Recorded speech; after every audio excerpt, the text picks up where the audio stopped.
आज हम पढ़ेंगे बाल गोविंद भगत। ये इस पार्ट का तीसरा वीडियो है। पहले दो वीडियो में मैं आपको पार्ट को पढ़ा चुकी हूँ। अब जो पार्ट रह गया है उसको हम पढ़ेंगे भगत की पतहू के प्रति सजगता। पतहू कौन है? बाल गोविंद भगत के पुत्र की बहू। बाल गोविंद भगत के पुत्र की बहू है वो पतहू है।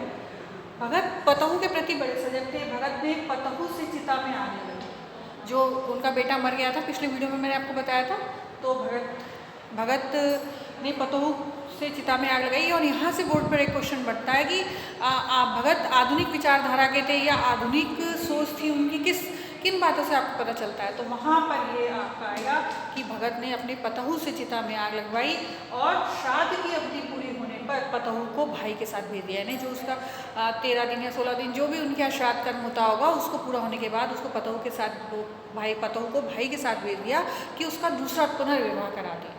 ये यहाँ से उनकी आधुनिक सोच का पता लगता है। ये क्वेश्चन भी कई बार बोर्ड पे मैंने देखा है। तो पतहू को दूसरे शादी के लिए भेज दिया।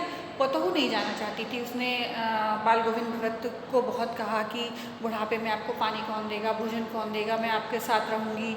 और वो किसी भी कीमत पे भाई के साथ जाने को तैयार नहीं थी। पर बाल गोविंद भगत ने कहा कि या तो तू ही इस घर में रहेगी या फिर मैं ही रहूँगा। अब बेचारी क्या करती, भाई के साथ चली गई।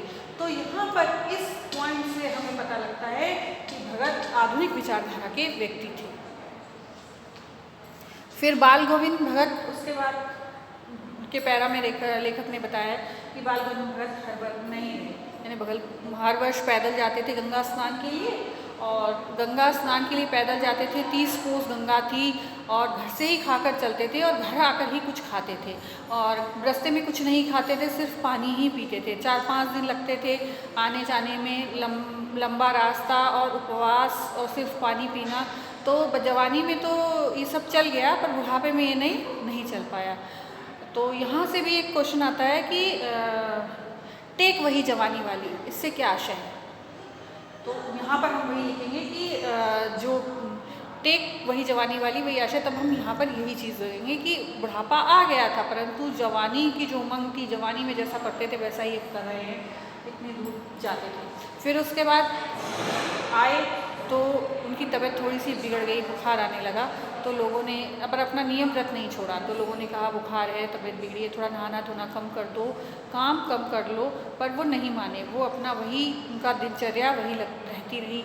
और संध्या में गीत गाते और वही भजन पूजन करते रहते। पर उन्होंने संध्या में गीत गाए और भोर को वो नहीं रहे, भोर में उनकी आवाज़ नहीं आई। तो लोगों ने जाकर देखा कि बाल गोविंद भगत नहीं रहे, सिर्फ उनका पंजर पड़ा हुआ है। तो यहाँ पर ये कहानी ख़त्म होती है। अब हम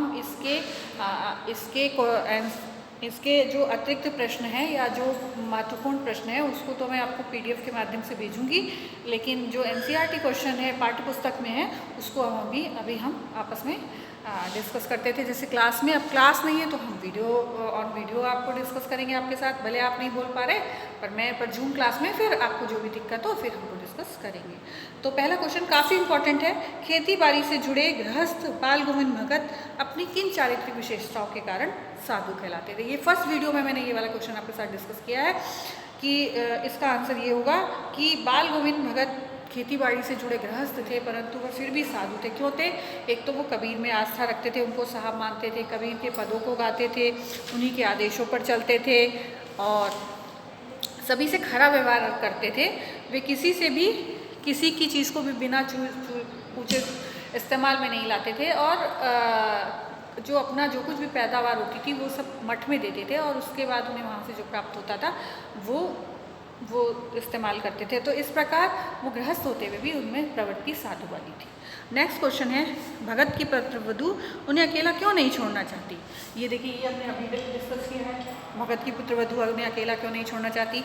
ये क्वेश्चन कि भगत की पुत्रवधू उन्हें अकेला इसलिए नहीं छोड़ना चाहती कि बुढ़ापे में उनकी कौन भोजन बनाएगा, बीमार पड़ेंगे तो कौन ध्यान रखेगा, कौन पानी देगा, पुत्र की मृत्यु तो हो गई है, अब वो घर में अकेले कैसे रहेंगे? इसको हमने अभी भी बात की इसके बारे में। और तीसरा क्वेश्चन है, भगत ने अपनी बेटी की मृत्यु पर अपनी भावनाएं किस प्रकार व्यक्त की? ये हमने सेकंड वीडियो में आपको भेजा है ये वाला कि मृतक बेटे को चारपाई से हटाकर नीचे लिटा दिया, फूल बिखेर दिए और उसको सफ़ेद कपड़े से ढक दिया और खुद बैठ करके कबीर के पदों को गान किए।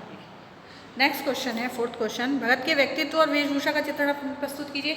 ये हमने फर्स्ट वीडियो में डिस्कस किया है। फर्स्ट वीडियो में पूरा बताया कि भगत मजली काटी के थे, गोरे चिट्टे थे, जटाजूट नहीं रखते थे, है ना। तो वो चीज़ें आप यहाँ पर लिखेंगे। अगला नेक्स्ट है, बाल गोविंद भगत की दिनचर्या लोगों के लिए आश्चर्य का कारण क्यों थी, किन कारणों का आश्चर्य था। तो यहाँ पर हम लिखेंगे कि गृहस्थ जीवन व्यतीत करते हुए भी उन्होंने साधुता को नहीं छोड़ा था। नहीं तो जो गृहस्थ होता है उसमें माया मोह आ जाता है, कुछ न कुछ कर लेता है, मगर बाल गोविंद भगत ऐसे नहीं थे। भोर में नित्य पैदल जाते थे, नदी स्नान को करते थे और खंजड़ी बजाते थे। दाँत किटकिटाने वाले ठंड में भी खंजड़ी बजा के गाना गाते थे। जब ये भी मैंने आपको बताया है, उपवास करने के 30 उपवास करते थे, 30 कोस दूर गंगा स्नान के लिए जाते थे। तो ये सब चीज़ें ना आश्चर्य का कारण थी लोगों के लिए। नेक्स्ट 6 क्वेश्चन है, पाठ के आधार पर बाल गोविंद भगत की मधुर गायन की विशेषताएं लिखिए। तो ये हमने आषाढ़ माह में, जब आषाढ़ माह का महीना आता है, ये शायद फर्स्ट वीडियो में हमने क्या है कि आषाढ़ माह का महीना होता है, सब अब खेतों में होते हैं और तभी बाल गोविंद भगत के भजन गूंजने लगते हैं और हलवाओं के पैर चलने लगते हैं। मेड़ों पर, खेतों पर जो कलेवा लेके औरतें बैठी रहती हैं, उनके भी स्वर लगते हैं, तो सभी मस्त हो जाते हैं। इस तरह ऐसा लगता है, उनके संगीत से ऐसा लगता है कि मानो एक स्वर की एक तरंग स्वर्ग की ओर जा रही, मतलब हम एकदम आध्यात्मिक हो जाते हैं उनके स्वरों को सुन करके। नेक्स्ट है, कुछ मार्मिक प्रसंगों के आधार पर ये दिखाई देता है कि बाल गोविंद भगत सामाजिक मान्यताओं को नहीं मानते थे। वो यहीं पर मैंने